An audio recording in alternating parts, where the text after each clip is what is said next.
আসসালামু আলাইকুম, good morning. সকালবেলা ঘুম থেকে উঠে আমার একটা কথাই মনে পড়ছে, আমি গত এক সপ্তাহের উপরে হইব নখ কাটি না। তো আজকে কাটলাম। দেখেন নখের ভিতরে এখনো ময়লা আছে। তো এখন হাত ধুইয়া এগুলো পরিষ্কার করব। আর সকালবেলা ঘুম থেকে উঠেই আমি সবার প্রথমে ব্রাশ কইরা গোসল করে লাইছি, এখন খাওয়া দাওয়া করি নাই। আর আজকে দেখেন আকাশটা পরিষ্কার, এই যে এইখান দিয়ে সূর্য, রোদ আসতেছে, আর পুরো আকাশটাই পরিষ্কার। সকালবেলা ঘুম থেকে উঠে কোনো কুয়াশা টুয়াশা দেখি নাই, হালকা হালকা ছিল কিন্তু তেমন না। আর এই যে এখানে টিনের বেড়া আছে, এর ওপারে অনেক শেয়াল আছে। এই যে এইখানে মুরগি গিয়ে এই ঘাস খাইতো ছোট থাকতে।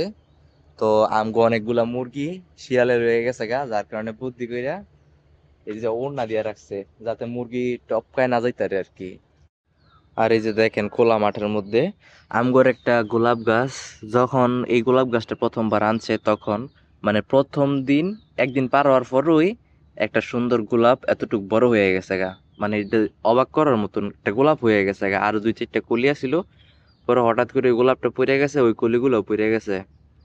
যারা এইসব গাছ বিক্রি করে হেরা জানি কেমনে কি করে, যার কারণে প্রথম সুন্দর দেখা যায় গোলাপ, তারপরে আর গোলাপ হয় নাই, অনেক দিন হয়ে গেছে।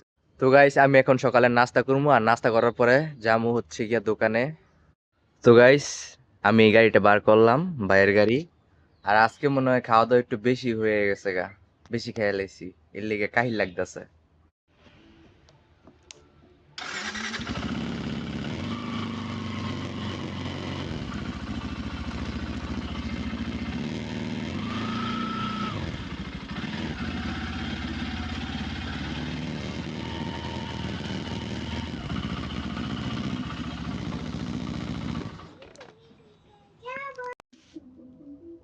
আজকে মনে করে মাফলার নিয়ে নিতে হইব, কারণ গতকালকে মাফলার নেই নাই, যার কারণে আমার অনেক ঠান্ডা লাগছে রাত্রে করে আসার সময়, যার প্রভাব আজকে সকাল পর্যন্ত আছে। জানি না এই ঠান্ডা কি আজকে সারাদিন থাকবো নাকি থাকবো না। ঠান্ডা লাগলে অনেক বিরক্ত লাগে। তোর কি স্কুল মিস্কুল নাইগা নাকি? সারাদিন খালি টিভিতে। হ্যাঁ, 11টার সময় কয়টা বাজে? টিভির মধ্যে ইয়া দেয়, শর্টস ভিডিও দেয়, রিলস দেয়। আর এটা হচ্ছে আফরিন।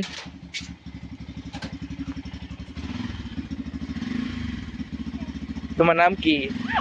এ, তোমার ঠান্ডা লাগছে? এ, এ, এ, এ।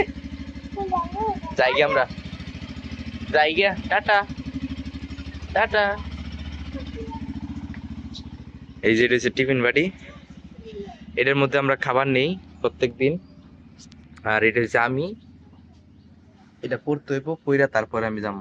ফাইনালি আমরা দুই ভাই আজকে কোনো বাধা বিপত্তি ছাড়াই দোকানে এসে পড়লাম। আর বাটিটা রাখতে গিয়ে বাটিটা পড়ে যাইতেছিল, ভাত তরকারি সব একবারে শেষ হয়ে যাইব যদি পড়তো।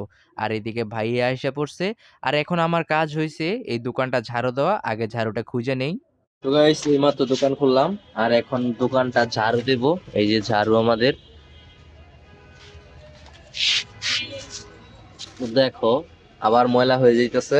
এই যে সব মাল, তোমরা আবার অন্য কিছু মনে করো না, এগুলা কিন্তু পুরাতন মাল, ঠিক আছে? যা যা দেখতেছো সব পুরাতন মালামাল। আর আমাদের এইখানে ছোট্ট কিউট একটা গোডাউন আছে, এই যে।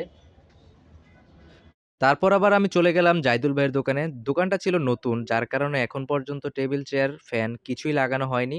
আসলে এই দোকানে এখন পর্যন্ত ইলেকট্রিক লাইনই দেওয়া হয়নি। আমরা ভিতরে সব ওয়্যারিং করে রেখেছিলাম, কিন্তু মালিক পক্ষ থেকে এখন পর্যন্ত মিটার দেওয়া হয়নি পল্লী বিদ্যুৎ থেকে। তারপর আবার হাঁটতে হাঁটতে চলে গেলাম খালের দিকে। খাল না, সরি, এইটা একটা নদ।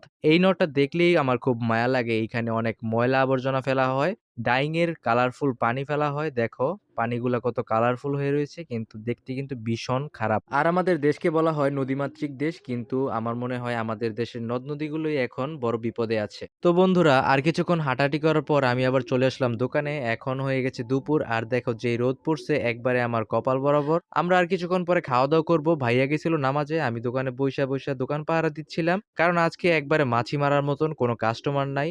দেখো। আর ভিডিওটা ভালো লাগলে অবশ্যই একটা লাইক, কমেন্ট আর সাবস্ক্রাইব করে পাশে থাকবেন। সবাইকে ধন্যবাদ।